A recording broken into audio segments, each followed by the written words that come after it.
It is NFL Draft Weekend in Philadelphia, and for teams, it's a chance to beef up their rosters. For players, it can be a lifelong dream. No one knows more about these players than ESPN college football analyst Kirk Herbsrteit. I had a chance to talk to him heading into the first round. Let's take a listen. And there's no one better to ask about draft day excitement than Kirk Herbsrteit, of course, one of college football's most famous faces. Welcome, Kirk. Great to see you. Thank you, Stephanie. Glad to be here. Tell us a little bit about what these very young men are feeling on a day like today, knowing that their dreams are right around the corner. Well, as you can imagine, I think it's very surreal. A lot of these guys, whether they're growing up in Florida or anywhere in the country, since they were probably 5 or 6 years old, they've been thinking about not only college football, but the ultimate dream is trying to be able to go out and play in the NFL and make a living in playing a sport that they love. And now it's become a reality for some of these guys. And if you're a first rounder, you've been thinking about going out and buying that suit and walking across the stage and shaking the hands of Roger Goodell after your name's announced. And I think the biggest thing is you finally have some clarity. Your college career is over. You've been lifting weights for the last 3 or 4 months, and you just want to be able to at least belong to a team and know where your life is headed. So I think that's probably the most exciting thing, is they're actually going to belong to a team and be able to get focused on how they might be able to help that team out and see how quickly they might be able to fit into that team's plans. All right, well, speaking of teams, of course, a lot of Tampa Bay Bucks fans here and also a lot of Seminole fans. So we're talking first round here. I know Dalvin Cook at the top of a lot of people's lists. What do you think a player like that has to offer? I think he could be the steal of the whole draft. I'm not just saying that because I'm on with you here in Tampa. I think Dalvin Cook has what it takes in today's NFL to be a featured back and do a lot of great things. He can run the ball on first and second down. He's got great hands. He can catch the ball out of the backfield. He's as tough as any back I've covered.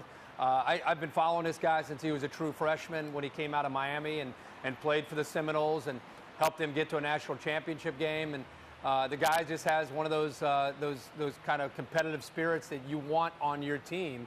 And with some of the issues with Doug Martin, if Tampa Bay gets an opportunity to go out and get Dalvin Cook to play with Jameis again, to go with Deshaun Jackson and some of the other players that they have, that would be a dynamic offense. And I think he's talented enough and intelligent enough to be able to fit in right away as a rookie. So if the Bucks are lucky enough to have Dalvin Cook on the board when they select, I would hand that ticket in very quickly and say we want Dalvin Cook. And you know what? Even the Gator fans who are Bucks fans might have to play along and agree with that matchup. So yeah. We'll see what happens. All right, I do need to. That'll be hard, but they'll have to. Yeah.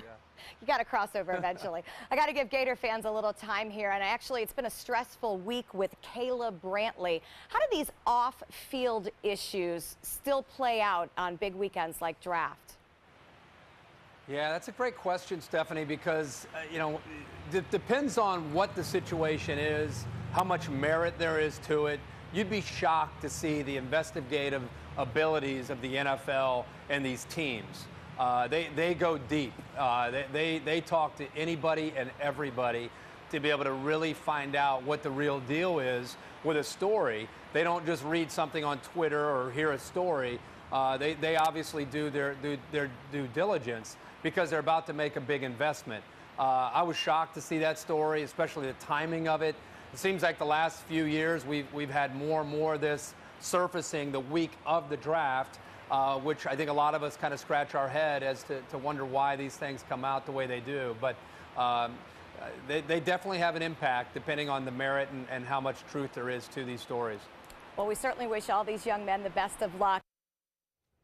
All right, well, obviously, some of those predictions not coming true because the Bucks took O.J. Howard. Sorry, Bobeth. Dalvin Cook's still out there. We'll find out more in round 2. But, Linda, you lived in a football coach's household on draft day. What was this like? Well, they all got together. So all the wives got together because the tension was so extreme. And we'd go shopping and wait till it was all over. And then if they came out well, they were really happy. They didn't worry about the money. Of course, if it didn't go well, then we had to take some of those things back. Wow. That's so funny. That's a different perspective. All right, well, we'll continue to see that draft develop over the weekend. I know Bobeth's pulling for those Florida State guys. Oh, no first rounders. All right, coming